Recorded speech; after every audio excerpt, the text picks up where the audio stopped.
Hello! Kakauwi lang namin galing Japan! Yay! Siyempre, bumili kami ng mga foods na lagi naming binibili pag pumupunta kami doon. Mag-start tayo sa mga jelly. Ito siya. Yan. Ewan ko kung tama ako kasi sa nababasa ko parang may collagen to. Alam mo, ang sarap ng jelly doon kasi hindi siya sobrang tamis. Tamang-tama lang. Tsaka ang sarap. Yung mga jelly natin dito, hindi ko ganun kagusto. Ito, 10/10. Sarap. Favorite ko to. Ito naman, yung isa pang flavor. Oo nga. Grapes nga. Siyempre, 10/10 din. Pangatlong flavor, grapes. Sarap. Ito. Matcha. Ito, hindi ko pa natatry ito. Bago to eh. Wala nito dati. Tsaka, ito mo konti lang niya oh. Pero siguro mga ano lang to. Kung i-convert mo sa peso, mga 35, 38 pesos lang. Okay din. Ito, pinaka-favorite ko. Sumunod to. Ito, then ito. Bilang hindi ako matcha lover. Ow! Another jelly. Etong jelly na to, para siyang may yogurt. Cube siya na parang may yogurt. Ganyan naman yan.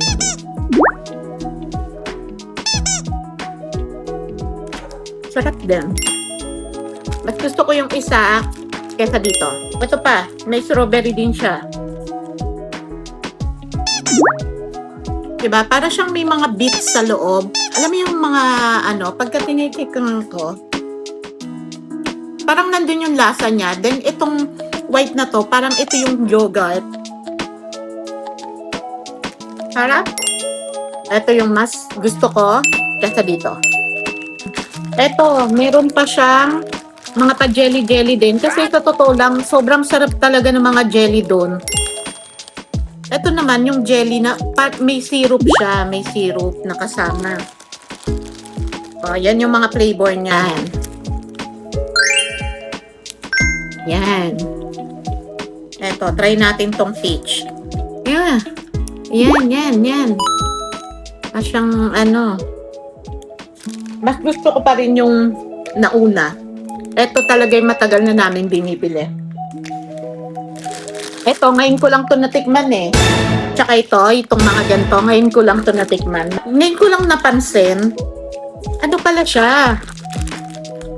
Fish collagen pala siya. Ngayon ko lang napansin. Hindi ko lang alam kung lahat, pero lahat nung inano namin parang may collagen eh.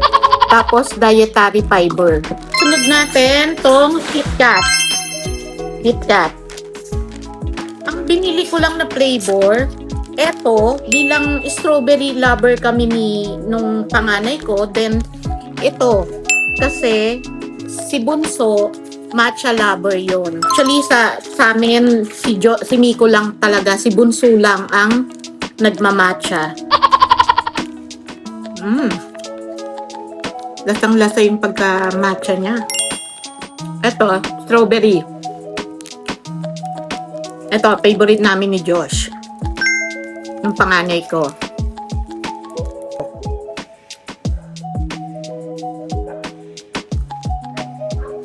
Ito talaga ang gusto namin. Ang sarap. Ang sarap niya. Sobra. Basta strawberry, ang sarap nito. Alam nyo na kung kanino to. Sige, try din natin to. Parehas lang pala siya. Ito siya, pag inopen. Yan. May bread siya sa likod.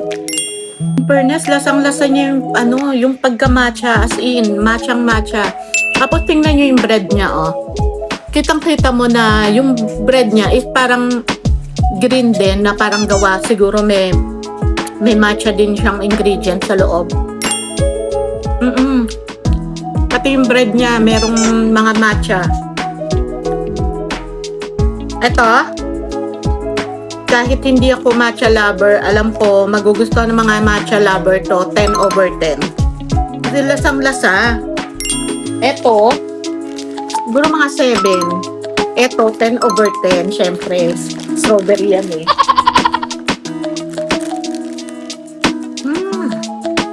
Ito, pagka-inopen mo, ganyan. Ba't ganun? Ang sasarap ng mga pagkain talaga ng Japanese. Ayan, biscuit siya sa loob. Sarap. Tsaka hindi siya matamis talaga. Mga chocolate nila, hindi matamis. Eto, kahit mga kids, hindi sasakit ang lalamunan. Kasi tamang-tama lang yung tamis niya. Para sa akin siguro 9/10. Yan, kasi more on para siyang pang bata eh. Dito tayo. Sa all-time favorite, strawberry. Alam mo, Elford, ang daming bumibili nito. Lalo yung mga pampasalubong. Ito talaga, matik, laging meron nito. Hindi pwedeng mawawala. Ito ang mabili. Talagang box-box. Makikita mo yung mga bumibili doon, box-box sila kung kumuha niyan. Kasi, parang sa atin, nasa 100 plus yata yung ganito, no? Pero doon, siguro, papatak lang siya ng mga nasa 30 plus lang ang isang box. Ganon. Ito naman, hindi rin ganun katamis, pero hindi rin ganun kalasa yung strawberry niya. Ito naman, chocolate. Bali ang Alford, merong 3 flavor. Ewan ko kung 3 flavor lang yan, ha? Kasi 3 lang nakita namin doon. So, ito siya. Ito naman siya. Pag inopen. Yung bread niya, tingnan mo may parang pa-chocolate din na mga bits. Pero yung strawberry, wala Nasang kokwa. Malamang.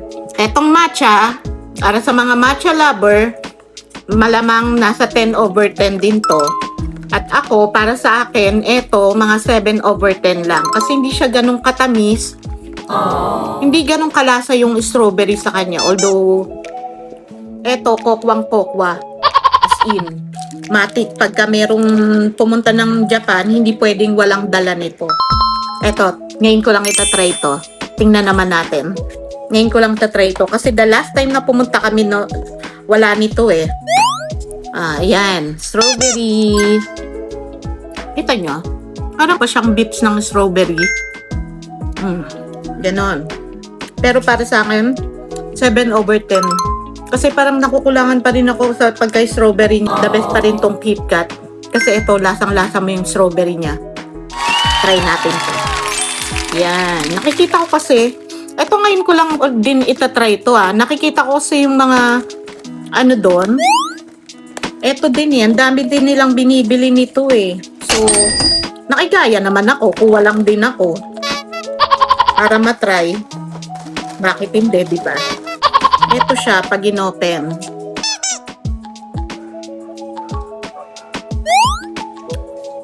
Ano siya? Parang, alam mo yung croissant, yung bread ng croissant, di ba yun malambot? Ito, parang croissant siya na pinalutong.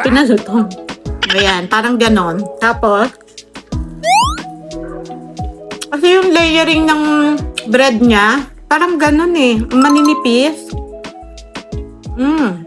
Tsaka meron siyang parang custard ba yon sa loob? May laman siyang custard. Para sa akin, 6/10. 6/10 kasi hindi ako custard lover. Talagang ayoko ng ganon. Kaya, ewan ko ba, ayoko na ng sobrang tamis. Pero kung bata-bata ako, baka 10/10 pa yan. Ito. Yan. Ngayon lang din namin itatry to. Actually, yung nagpabili nito si Bunso. Ito. Yan. At saka, ito. Etong 3, iisa lang yung pinanggalingan nito. Sa isang store lang kami bumili. Yung store na yon, puro matcha ang tinda nila. As in, ganito lang. Wala na silang ibang tinda kundi ganito. Tsaka, matcha ice cream. Parang specialty talaga nila matcha eh. Ito siya pag inopen, ganyan. Para siyang lengua. Ayun, nakalagay na nga lengua. Ayan o, yung pagka-bread niya. Para siyang lengua. Malutong. Ayan o. Malutong. Ito ang powerful ng matcha niya. As in, parang kumakain ng dahon. Ayaw ko talaga ng matcha.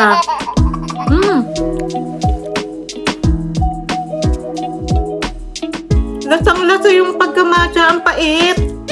Hindi ko gusto yan. Pero para sana ko, 10/10 yan. Kasi lasang-lasa yung pagka-matcha. Try natin to. Tapos, ganun din siya. Yan. Kaya lang, yung laman niya sa loob. Ito, yan. Mas ano ko to, mas bet ko to. Hindi siya ganun ka-matcha. Ayan o.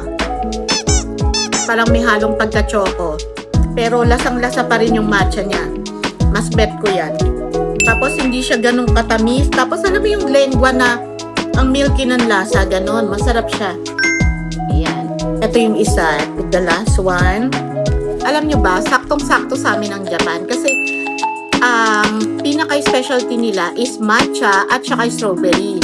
Eh yung anak ko, isang matcha lover at isang strawberry lover. Talagang para sa kanilang Japan. Ayan. Tapos lahat ng makainan namin doon, lahat ng mga inumin, yung mga ino-order nila, yung isa matcha, yung isa strawberry. Meron pa nga, no, si Bunso, lagi niyang ipapatry sa amin. Mang, sarap, ang sarap ng matcha, tikman nyo. Eh kami naman, ayaw namin tikman kasi parang kang kumakain ng dahon. Talagang di kami matcha lover siya. Sarap na sarap siya. Lahat ng makita niyang matcha, yan. Kahit sa ice cream, gusto niya bibilin, titikman, yon. Try natin to. Ito naman, itong mga ganito ha.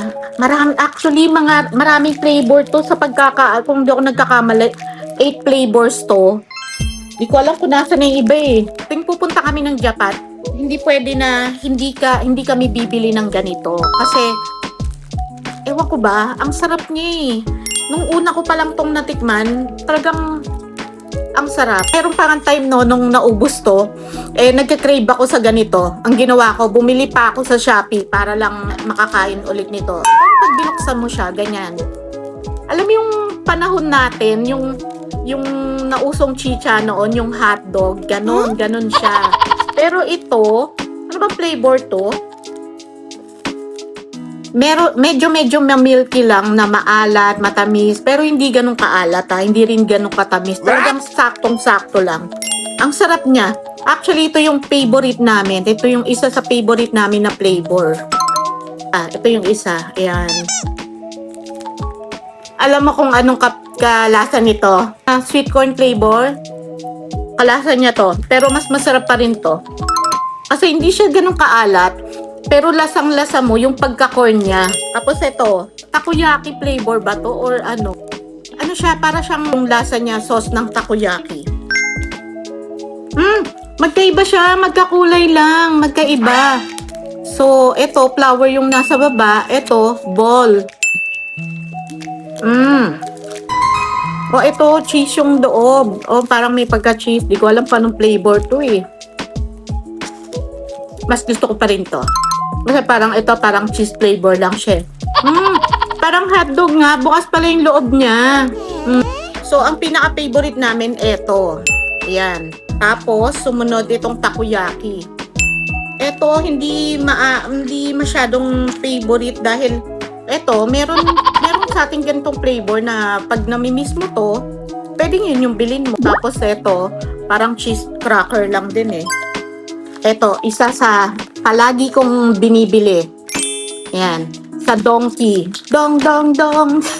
Banta pa eh. Ayan. Ito yung isa sa favorite. Kasi, nung nakita ko to sa SNR, no, nasa 200 siya. 200 plus. Sabi ko, ang mahal. Parang, ito oh, ganyan lang siya oh. Diba? Kung bibili ka, parang uut-utin mo lang, titipirin mo. Ang lutong. Siguro masarap tong pagka nagiinom. Ayan o.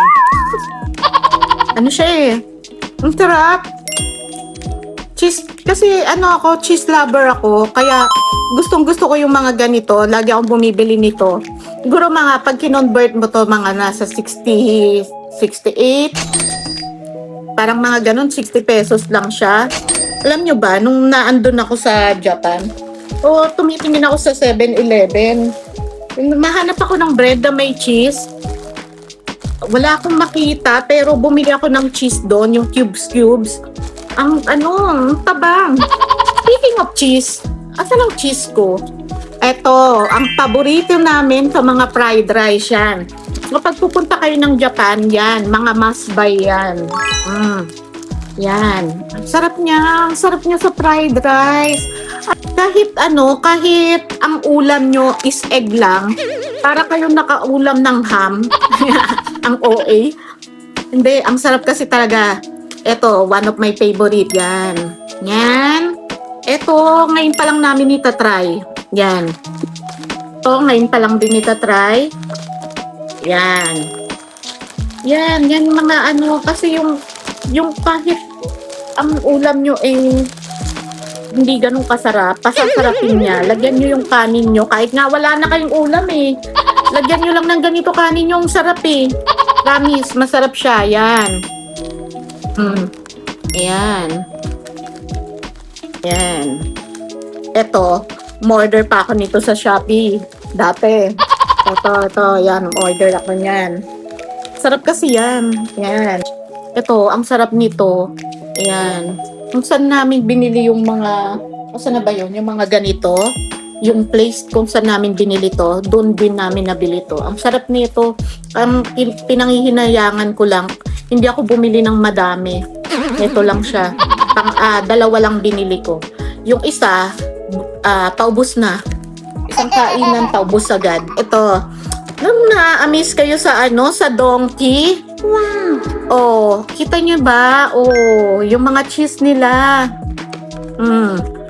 Ayan. Pero, kahit yung cheese nila, di ba sa atin ang cheese medyo talagang malasa, maalat, ganyan. Ang cheese nila, ang tabang. Kasi bumili rin naman ako yung mga cheese na walang flavor. Bumili ako sa 7-Eleven. Hindi siya ganun kaalat, pero yung lasa, ang sarap. Kahit nga yung mga nasa tabi-tabi lang, bumili ka ng ramen, ganyan, ang sarap. So, ba kung anong meron sa food ng Japan, talagang may in love ka. Ang sarap-sarap ng mga foods nila. Mula umaga, gusto mong itry lahat hanggang gabi. Kahit yung 7-Eleven nila, sobrang sasarap. Ito. Ichiran. Wow! Alam mo, nung nasa Japan kami, balak naming kumain dito, pero hindi na kami kumain kasi gusto naming itry yung iba't ibang ramen naman. Talagang hindi kami umulit ng kunyari, nakainan na namin dito. The next day, iba naman. Kasi gusto naming matry talaga lahat eh. Hindi kami umulit sa isang store. So, kwento ko na rin sa inyo, no? Ikwento tong Ichiran na to. The first time na pumunta ako ng Japan, syempre, maliit pa yung mga anak ko noon. Kasama ko yung pinsan ko. So, nung pumunta kami doon, pila siya. So, waiting kami. Tapos, pagtapos namin kumain, may naka-display na ganito, may naka-display na ganito, tapos may naka-display na yung cup noodles na ganito na malaki, Ichiran, ganyan. Na ganito, may malaking cup noodles. Tapos, syempre, nakalagay yung mga price. Pinili namin ng pinsan ko kasi balak namin mag-take out. So, pinili namin ng pinsan ko yung pinakamura. Pinili namin yung pinakamura. Kasi, iniisip namin yung pinakamura. Eto siya. So, waiting na kami. Order na kami ng pang-take out para pag-uwi ng Pinas, may dala kaming Ichiran dala ko para sa anak ko. Pucha, antay kami ng antay. Nung inabot na sa amin yung order namin, alam nyo ba kung ano yung in-order namin, kung ano yung dumating?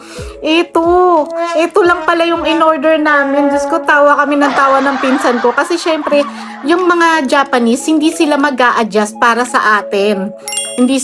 Walang mga translation doon. Kami, Siging order lang kami. Akala namin, umorder kami ng pasalubong para sa family namin. Yung pala, hindi. Alam mo ba kung ano laman nito? Ito lang oh, ayan. Pang-anghang sa sabaw. Spicy. Diyos ko, tawa kami ng tawa hanggang lumalakad na kami. Tawan-tawa ka. Ayan. Try nyo yan. Ang sarap niyan. Ichiran. Parang ganon din eh. Eto, dun dito sa Donkey. Actually, ito, nabuksan na to eh. Natikman na to. Yan. Yan yung loob niya. New York Perfect Cheese. Bo, may pagka-perfect pa.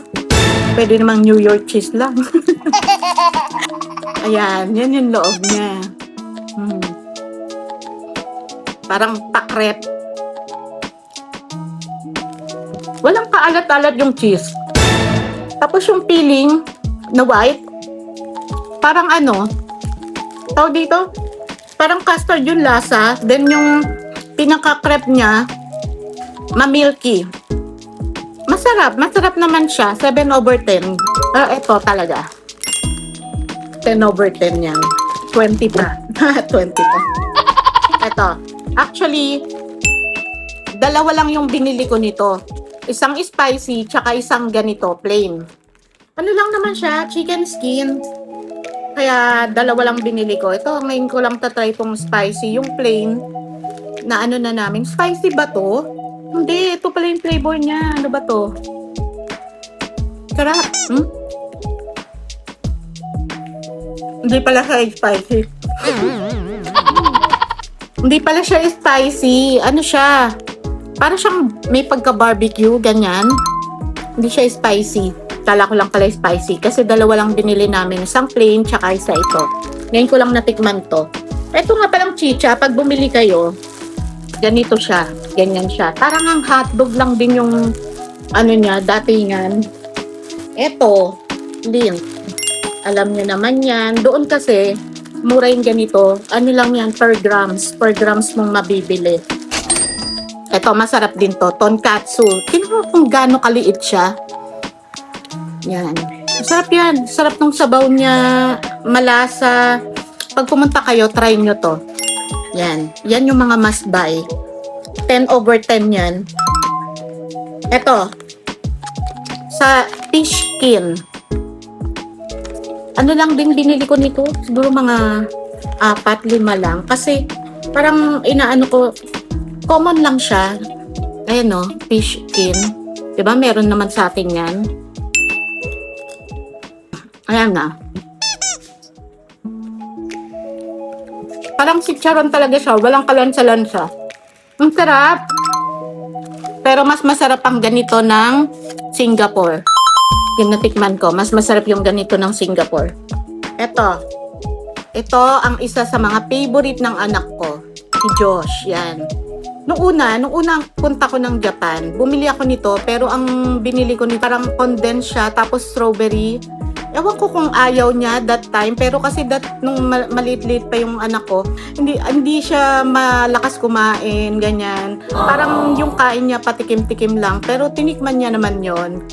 Kumbaga, ganun lang. Kung hindi mo siya sasabihan na, kainin mo itong ganito, ganyan. Pero ngayon, ay nako, ito nga siya nagpabili ng mga ganito namin. Kasi, ang bilis daw maubos, kaya dinamihan niya, lalagay niya raw sa bread. Ayan. Sarap kasi, alam mo yun, yung pagka-garlic niya, lasang-lasa mo. Try nyo rin to. Para siyang margarine na may garlic. Yan. Ang sarap. Ayun, yun lang. Okay, bye-bye!